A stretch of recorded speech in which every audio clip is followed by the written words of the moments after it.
মোহনবাগানের super cup যাত্রা এখানেই শেষ হলো। ইস্ট বেঙ্গলের সাথে ম্যাচ ড্র করাতে মোহনবাগান সুপার কাপ চ্যাম্পিয়ন হওয়ার যে আধুরা স্বপ্নটা, সেই স্বপ্নটা স্বপ্নই থেকে গেল। এখনও পর্যন্ত মোহনবাগান একবারও সুপার কাপ চ্যাম্পিয়ন হতে পারেনি।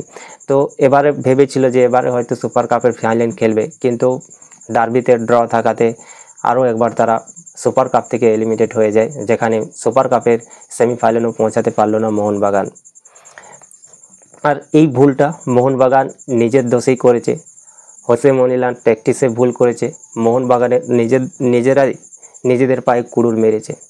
আজকে সুপার কাপের সেমিফাইনালে না যাওয়ার কারণ হলো মোহনবাগানের নিজেদের দোষ, হোসে মলিনার দোষ, যার কারণে মোহনবাগান আজ সুপার কাপে যেতে পারলো না। এটা সবাই জানতো যে মাস্টলি উইন ম্যাচ মোহনবাগানের ডার্বি ম্যাচটা।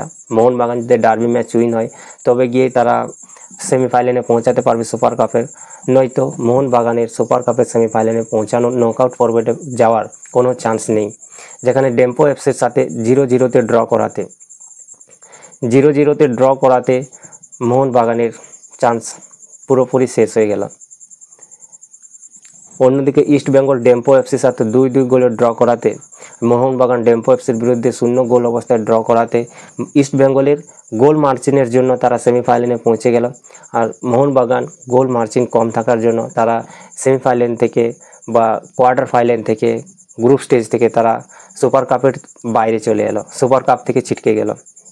তো ইস্ট বেঙ্গল সমর্থকদের প্রথমেই বলবো যে কংগ্রাস, সুপার কাপের সেমিফাইনালে পৌঁছে গেছো। তার জন্য সবাইকে ইস্ট বেঙ্গল সমর্থকদের, ইস্ট বেঙ্গল টিমকে অভিনন্দন। যদি ডার্বি ম্যাচের প্লেইং 11 এবং প্লেইং 11 নিয়ে কথা বলি, তাহলে দুটো টিমেরই স্ট্রং প্লেইং 11 ছিল।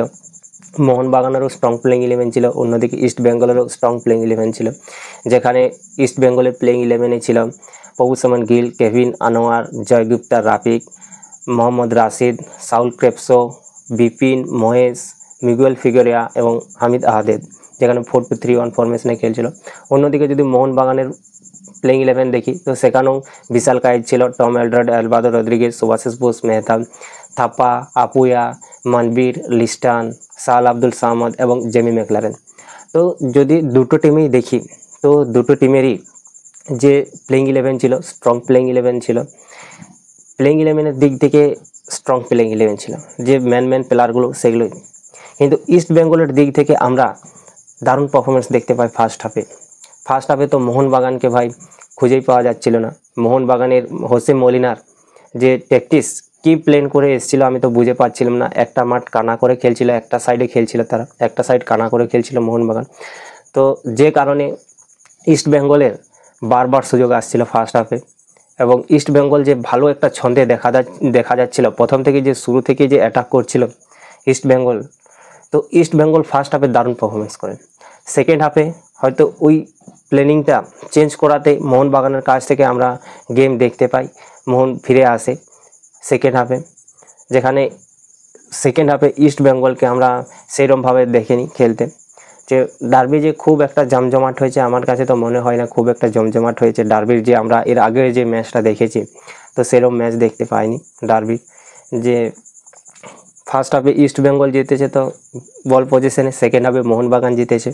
হ্যাঁ, কিন্তু ডার্বির যে একটা স্কোর লাইন ড্র, সেই ড্রটা হয়েছে, কিন্তু ড্র করে কোনো ফায়দা হলো না মোহনবাগানের। মোহনবাগান যদি ডেম্পো এফসির বিরুদ্ধে যদি তারা সুপার কাপের যদি সেমিফাইনালে যাওয়ার চেষ্টা করতো, ডেম্পো এফসির বিরুদ্ধে যদি উইন হতো, যদি রিজার্ভ দলকে না খেলিয়ে যদি ফার্স্ট প্লেইং 11কে খেলাতো, তাহলে আজ ড্র হলেও সুপার কাপের আজ সেমিফাইনালে পৌঁছে যেত। যেটা ইস্ট বেঙ্গলের হলো সেম জিনিসটা মোহনবাগানের হতো। আর মোহনবাগানের খুব ইজি ব্যাপার ছিল মোহনবাগানের। যেখানে হোসে মলিনা, আমি জানি না কি প্ল্যান করেছিল হোসে মলিনা, কি ভেবেছিল। আজকেরও গেম প্ল্যানিংয়ে ভুল ছিল হোসে মলিনার, যেখানে সেরকম কিছুই দেখতে পাইনি। কিন্তু ইস্ট বেঙ্গলের মিগুয়েল ফিগোরিয়া অসাধারণ পারফরমেন্স করেছে। ফার্স্ট যে একটা ভাই ক্রস রেখেছিল, দারুণ ক্রস রেখেছিল। যদি বিপিন সিং হেডটা ঠিকঠাক লাগতো, দারুণ হেডও করেছিল, সেকেন্ড পোস্টের বা কোনায় যাচ্ছিল, কিন্তু আনলাকি যে পোস্টে গিয়ে লাগে, বাইরে গিয়ে পোস্টের বাইরে, মানে আউটসাইডে লাগে পোস্টের। কিন্তু অসাধারণ একটা গোল দেখতে পেতাম ইস্ট বেঙ্গলের কাছ থেকে ফার্স্ট হাফে। রবসন নামাতে একটা ভালো সুযোগ পেয়েছিল, যেখানে সেই সুযোগটা কাজে লাগাতে পারলো না রবসন। তো দুটো টিমের কাছে সুযোগ এসেছিলো, কিন্তু ইস্ট বেঙ্গলের কাছে ভালো সুযোগ এসেছিলো, কিন্তু রবসন হোসে মলিনের পুরো ট্যাকটিক্সই ভুল ছিল, হোসে মলিনের প্ল্যানিং ভুল ছিল। লাস্টের দিকে সব অ্যাটাকিং নামিয়েছিল, ডিফেন্স তুলে নিয়েছিল, কিন্তু কোনো লাভ হলো না, যেখানে ড্র করে নিল, এবং ড্র করাতে ইস্ট বেঙ্গল সরাসরি তারা সেমিফাইনালে পৌঁছে গেল।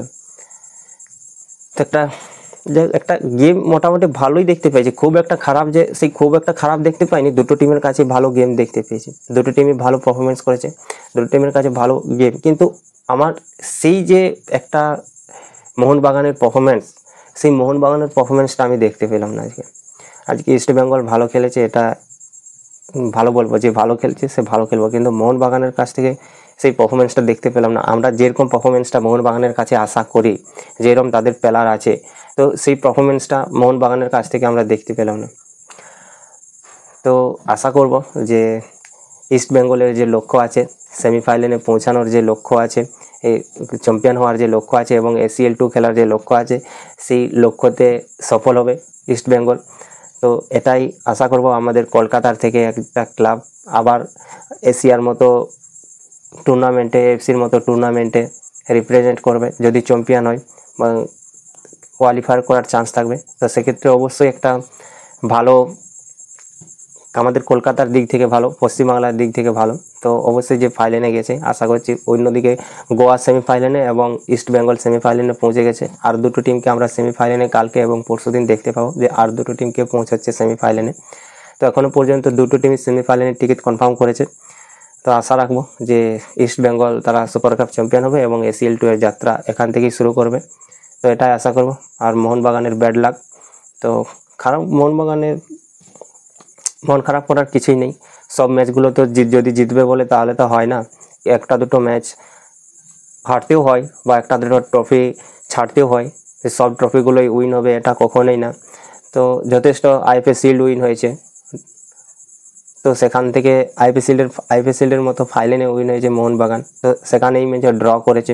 তো এটাতে মোহনবাগান সমর্থকদের দুঃখ করার কিছুই নেই, এর পরের বারে আরও ভালোভাবে ফিরে আসবে মোহনবাগান। কিন্তু হ্যাঁ, কোথাও না কোথাও যেন হোসে মলিনাকে নিয়ে একটা প্রশ্ন থেকেই যাচ্ছে, হোসে মলিনার গেম প্ল্যানিং নিয়ে একটা প্রশ্ন থেকেই যাচ্ছে। তো ভিডিও আর কিছু বলার নেই, অবশ্যই কংগ্রেস ইস্ট বেঙ্গল ফ্যান্সদেরকে। তো তোমরা সাপোর্ট করতে থাকো ইস্ট বেঙ্গল ফ্যান্সরা, ইস্ট বেঙ্গলকে, যাতে সুপার কাপ চ্যাম্পিয়ন হয়।